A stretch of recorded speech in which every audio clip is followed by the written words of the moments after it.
Legend of Sangkuriang.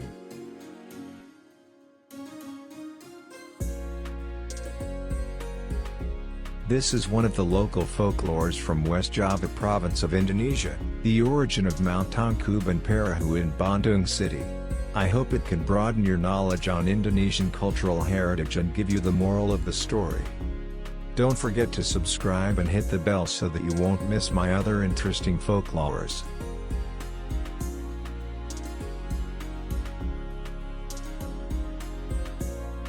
Long time ago, in West Java province of Indonesia, lived a beautiful girl named Dayang Suambi. Not only she was smart and clever, but also beautiful by appearance.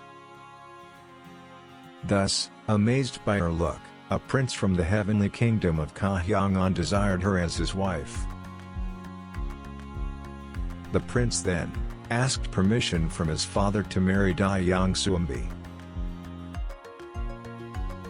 Hence, as people from Kahyangan could never live side by side with humans, his father approved the proposal on one condition, that is, when they had a child, the prince should transform himself into a dog. The prince then accepted the condition. They got married and lived happily in the forest until Dayang Suambi gave birth to a baby boy. As promised to his father, the prince then transformed himself into a dog called Temang. The baby boy was named Sangkuriang. He was very smart and handsome like his father. Sangkuriang knew nothing about his father and Dayang Suambi never told him anything about it. Every day, he went to the forest with Temang for hunting animals such as deer and gathered some fruits to eat with his mother. One day, Dayang Suambi desired to eat deer heart, so Sangkuriang went to the forest with Temang for hunting, hoping that he would find a deer. While hunting, Sangkuriang missed the arrow targeted to the deer and accidentally killed Temang instead. Knowing that Temang was dead, as he did not get the deer, he took Temang's heart and left its dead body in the forest. At home, Dayang Suambi cooked the dog's heart and ate it without knowing that it was Temang's heart. When she eventually knew that she had eaten Temang's heart, she was so shocked and furious.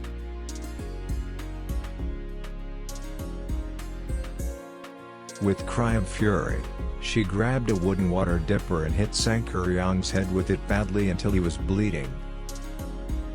Thus, Dayang Suambi got immersed into great sadness and ignored Sangkuriang. Sangkuriang, who felt sad of being hit by his mother, was so confused and disappointed. How could his mother loved a dog so much more than him, her own son? Crying in his sadness, Sangkuriang then decided to go away from home and went on a journey without saying goodbye to his mother. The next morning, Dayang Suambi, who finally stopped crying, was looking for Sangkuriang, but of course, she could not find him anywhere. Finally, she went home desperately, exhausted and still grieving for the death of her husband Temang. She was then dozed off and had a dream. In her dream, she met her husband.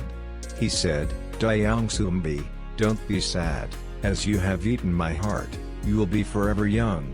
I hope you will live happily." Thus, it turned that what her husband said in her dream was true. As time passed, Dayang Suambi stayed young, beautiful and even looked younger than her current age. After a few years, Sangkuriang, who had been wandering to many places, had turned into a dashing and handsome man with divine power. One day, he happened to visit his home village and met Dayang Suambi. Hence, he had no idea that Dayang Suambi was his mother, and so did the other way around. Sangkuriang was deeply amazed with the beauty of Dayang Suembi and fell in love with her the minute his eyes fell on her. Thus, their love grew naturally, and one day, Sangkuriang finally asked her to marry him.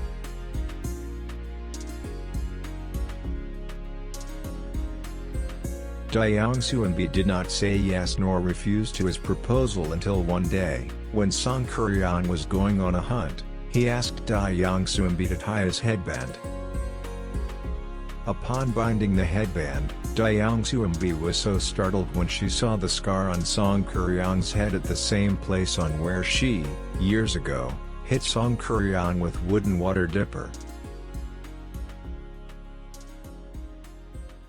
So, as Sangkuriang left for the forest, Dayang Suembi prayed to God for guidance.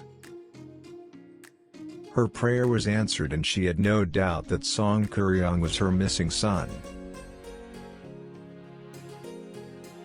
Later, when it was getting dark, Sangkuriang returned from the forest with a dead hunted deer, and during dinner, he once again asked Dayang Suembi about his proposal. Dayang Suembi realized that she had to do something to prevent Sangkuriang from marrying her, but she did not have the heart to tell him the truth. So, she agreed to marry Sangkuriang on one condition. She would marry him only if Sangkuriang could provide her a lake and build her a big and beautiful boat in just one night to prove his love to her. To her surprise, Sangkuriang accepted the condition without any doubt.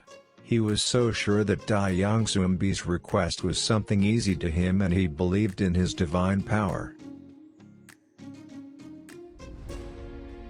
Thus, after the sunset, Sangkuriang went to the hill and invited a group of genii to build a dam around Chitarm River. He then commanded the genies to cut down trees and build a massive boat. They worked fastly and skillfully that a few moments before dawn, the making of the boat was almost done.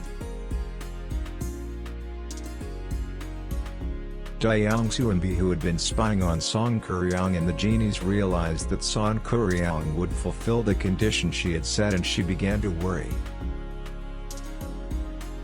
Thinking smart, she then immediately woke all the women in the village up and asked them to wave long red scarves as the sign that the dawn had come. So, all women in the village then, were waving red scarves, making it look as if the dawn was breaking. Deceived by their false dawn, the cocks were crowing and farmers arose for the new day. Knowing that the dawn had come, Sangkuriang's genie servants immediately dropped their work and ran away from the sun, of which they feared the most. Seeing all of the genies ran away and learning that the work had not done yet, Sangkuriang grew furious and kicked the unfinished boat with all of his power. The legend said, the boat flew and landed on a valley in an upside-down position. The boat then turned into a mountain known as Mount Tangkuban Perahu.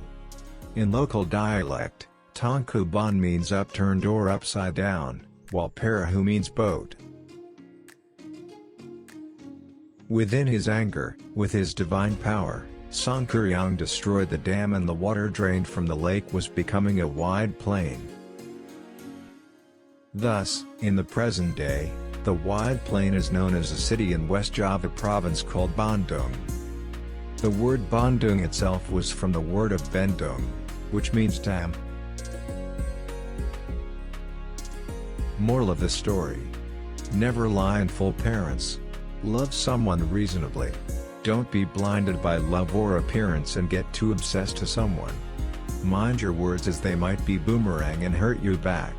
Cherish the relationship between parents and children to avoid any misunderstanding. So, I hope you get the moral of the story and learn Indonesian culture heritage. If you like this video, please subscribe, like and share it so that many other audiences can enjoy this video too. Thank you for watching.